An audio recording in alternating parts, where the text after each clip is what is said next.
नमस्कार। Luck society में जमाकर्ता के लिए बड़ी खुशखबरी सामने आई है। एजेंट के लिए भी खुशखबरी है। जल्द ही समाधान होने वाला है। लक का मामला कोर्ट में चल रहा है। कोर्ट ने ईडी को भी मामला सौंप दिया। ईडी भी मामले की छानबीन कर रही है और सरकार की तरफ से भी सगा ग्रुप की सभी सोसाइटी का जांच किया जा रहा। जल्द ही परिणाम सामने आ जाएगा। यही कुछ मानना भी ये है कि मामला उच्च स्तर तक जा चुका है। मामले की छानबीन बहुत ही बारीकी से की जा रही है। छानबीन के दौरान पता चला है कि समीर कई सारी कंपनीज चलता है जो कि विदेश में रन कर रही है, जिसमें से एक प्रमुख नाम पैरामाउंट नेचुरल रिसोर्स की है। ये कंपनी फॉरेन कंट्री में वर्क करती है। इस कंपनी का वर्क रिफाइनरी और गोल्ड माइन का है। इसमें यही पैसा लगता है जिसको भारत में चल रही सोसाइटी थी, जैसे luck society, human welfare society, Shri Saraneshwar credit cooperative, Shri Swami Vivekananda credit cooperative society, LJCC society. इन्हीं सोसाइटी का पैसा लेकर इसमें लगाया करता था। ये पैसा लॉन्ड्री और हवाला नेटवर्क के जरिए विदेश पहुंचाया जाता था। फिर इन्हीं पैसे को ऐसे कारोबार में लगाकर अपना जेब भरता था। और तो और, जब जनता और एजेंट के द्वारा लाया गया रुपया इतना ज्यादा हो गया तो इसकी नीयत डगमगाने लगी। इसके कारोबार का आंकड़ा थोड़ा देख लिया जाए कि कितना बड़ा इसका कारोबार था। थोड़ा इस वीडियो पर भी नजर डाल लीजिए। इंतजार करने वालों को उतना ही मिलता है जितना कोशिश करने वाले छोड़ देते हैं। शिखर तक पहुंचने के लिए ताकत जरूरी होती है, चाहे वो माउंट एवरेस्ट का हो या कैरियर का। समीर जी में वो ताकत है, तभी तो पैरामाउंट नेचुरल रिसोर्सेज कंपनी का उन्होंने निर्माण किया है। जागतिक स्तर पर हर देश का मूल्यांकन उसके नेचुरल रिसोर्सेज और गोल्ड रिजर्व से होता है। ये इतनी बड़ी ताकत ने कई विदेशी सरकारों के साथ भागीदारी की है और gold, iron, crude oil, minerals के खदानों में अपना सिक्का जमा लिया है।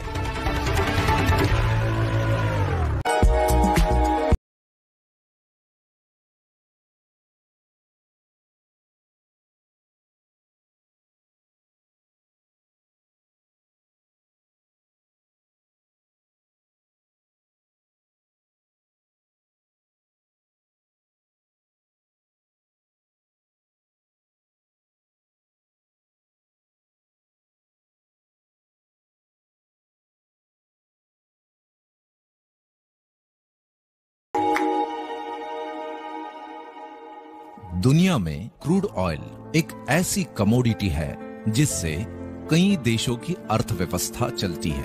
इसके सस्ता और महंगा होने का सीधा असर आम आदमी के जीवन पर पड़ता है।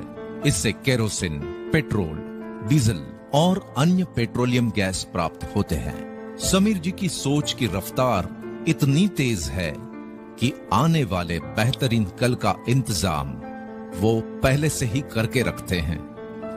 तभी तो कनाडा की लीवेंट एक्सप्लोरेशन एंड प्रोडक्शन इनकॉर्पोरेशन में 60% पार्टनरशिप आपके पैरामाउंट नेचुरल रिसोर्सेज की है।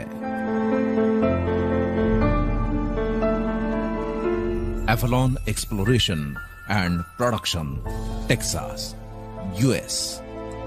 इस रिफाइनरी के मालिक आप हैं। यूरोप के क्रोएशिया ऑनशोर एक्सप्लोरेशन के मालिक भी आप ही है।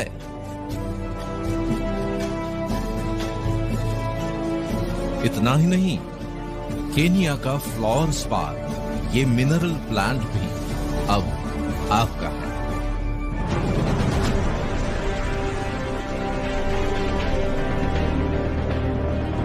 आत्मविश्वास का इससे बेहतरीन उदाहरण और कहीं नहीं मिलेगा।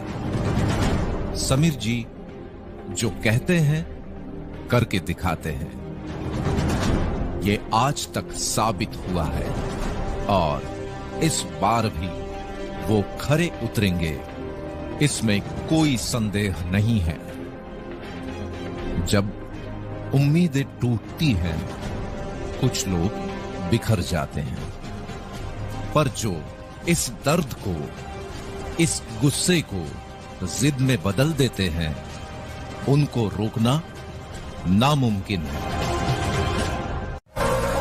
इस वीडियो को देखने के बाद कई सारे लोगों के अंदर कई सारे सवाल उठ रहे होंगे कि कैसे इतना बड़ा बिजनेस खड़ा किया। ये बिजनेस आपके हो, पैसे से है। आज जितने भी कार्यकर्ता या एजेंट थे, वो बेचारे ऐसे जगह पे आ गए हैं कि उनका हाल इतना बुरा हो गया है कि उनकी हाल कोई भिखारी जैसे हो गई, जिसकी गलती इन बड़े बड़े कोर टीम मेंबर और डायरेक्टर हैं। आज के टाइम में उन एजेंट के साथ कौन खड़ा होगा? और जितने जमाकर्ता थे उनसे कोई पूछे, इन सब के जिम्मेदार कोई नहीं, समीर अग्रवाल और शबाब हुसैन रिजवी और उत्तम सिंह राजपूत जैसे कोर टीम मेंबर लोग हैं, जो कि करोड़ों रुपए के मालिक हैं। वो लोग अपनी संपत्ति बनाए बैठे हैं, जल्द से जल्द मैच्योरिटी करवाए। ये कितना बड़ा घोटाला है, जरा उस पे भी बात कर ले कि किस जिले में कितना रुपया फंसा है। उत्तर प्रदेश के 75 जिलों की पूरी सूची निम्नलिखित है। आगरा मंडल 1, आगरा में लगभग 120 करोड़ का घोटाला है। 2, फिरोजाबाद में लगभग अकड़े की माने तो 99 करोड़ 3, मैनपुरी में लगभग 78 करोड़ के आसपास है 4, मथुरा में यही कोई 96 करोड़ के आसपास है। अलीगढ़ मंडल 5, अलीगढ़ में आंकड़ों के मुताबिक देखा जाए तो 98 करोड़ के आसपास है। 6, एटा में ये आंकड़ा बढ़ के 106 करोड़ के आसपास हो जा रहा है। 7, कासगंज में 76 करोड़ बताया जा रहा है। 8, हाथरस में 92 करोड़ बताया जा रहा है। अयोध्या मंडल 9, अयोध्या फैजाबाद में ये लगभग 105 करोड़ हो गया। 10, अंबेडकर नगर, ये आंकड़ा 97 करोड़ के आर पार है। 11, बाराबंकी में इसका तो मुख्य जोनल ब्रांच ही था, यहां तो आंकड़ा बढ़ ही जाएगा क्योंकि सब जगह का पैसा यही आता था। उत्तम सिंह राजपूत के पास यही इस एरिया का ठग है। 12, सुल्तानपुर में ये आंकड़ा लगभग 80 करोड़ का है। 13, अमेठी में 87 करोड़ के पार बता रहे हैं। आजमगढ़ मंडल 14, आजमगढ़ में भी बड़ा रकम है, 90 करोड़ के आसपास। 15, मऊ में ये कोई लगभग 78 करोड़ तक है। 16, बलिया में इसका आंकड़ा 60 के पार है। बरेली मंडल 17, बरेली में भी बड़ा रकम देखने को मिल रहा है। 18, बदायूं में भी 97 करोड़ के पार है। 19, पीलीभीत में लगभग 80 करोड़। 20वीं, शाहजहांपुर में 60 बस्ती मंडल, 21वीं बस्ती में कई जगह की टीम थी, ये लगभग सब मिला के 100 के करीब है। 22वीं संत कबीर नगर में लगभग 113 के पास बताया जा रहा है। 23, सिद्धार्थ नगर में 79 के पास बताया जा रहा है। चित्रकूट मंडल 24, चित्रकूट में 80 के पास बताया जा रहा है। 25, बांदा में 72, 22, महोबा में 66, 22, हमीरपुर में लगभग 110 के पार है। देवीपाटन मंडल 28, गोंडा 80 के पार बताया जा रहा है। 29, बलरामपुर में लगभग 100 के पार ये आंकड़ा है। 30, बहराइच से लगभग 79 के पास है। 31, श्रावस्ती में 50 के पास है। 34, कुशीनगर में आंकड़ों के मुताबिक 70 के पास है। 35, महाराजगंज में 67 तक बताया जा रहा है। झांसी मंडल 36, झांसी 63 करोड़ बताया जा रहा है। 37, ललितपुर में तो इनका रवि तिवारी ही का करा धराया है, ये आंकड़ा पार होके 200 के पार हो जा रही है। 38, जालौन में यही कोई 90 के पास है। कानपुर मंडल 39, कानपुर नगर में भी बड़ी रकम है जो 100 के पार ही है। 40, कानपुर देहात में 90 के आसपास है।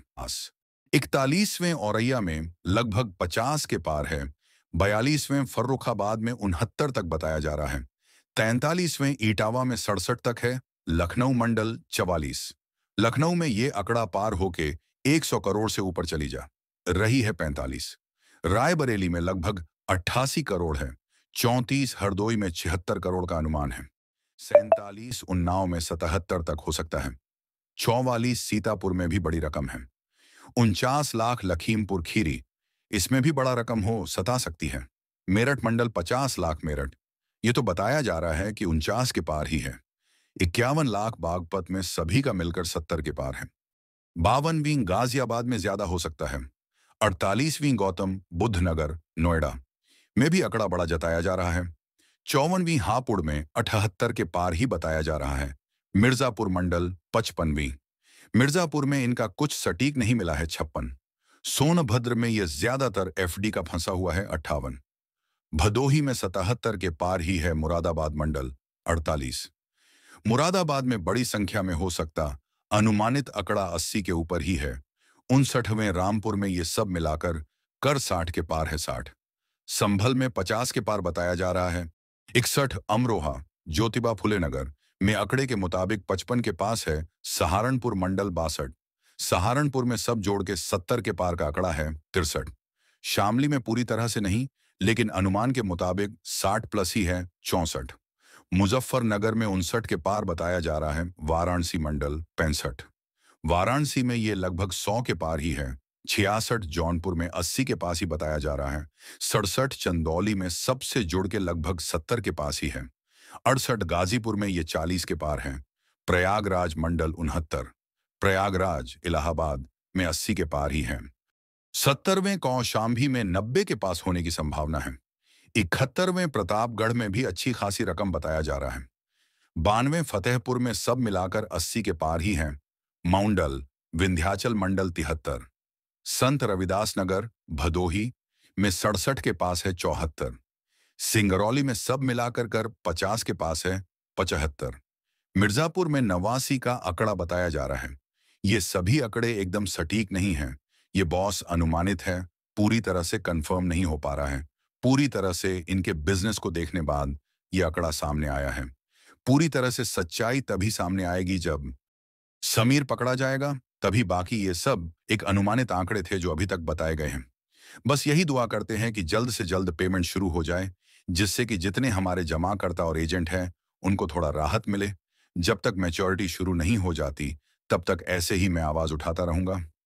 भाइयों, इस लड़ाई में मेरे साथ कौन कौन खड़ा है कमेंट करके जरूर बताएं। भाइयों, अपना सपोर्ट दिखाने के लिए चैनल को सब्सक्राइब जरूर करें और ये वीडियो अपने सभी ग्रुप में भेजें, जिससे लोगों को भी पता चले। धन्यवाद।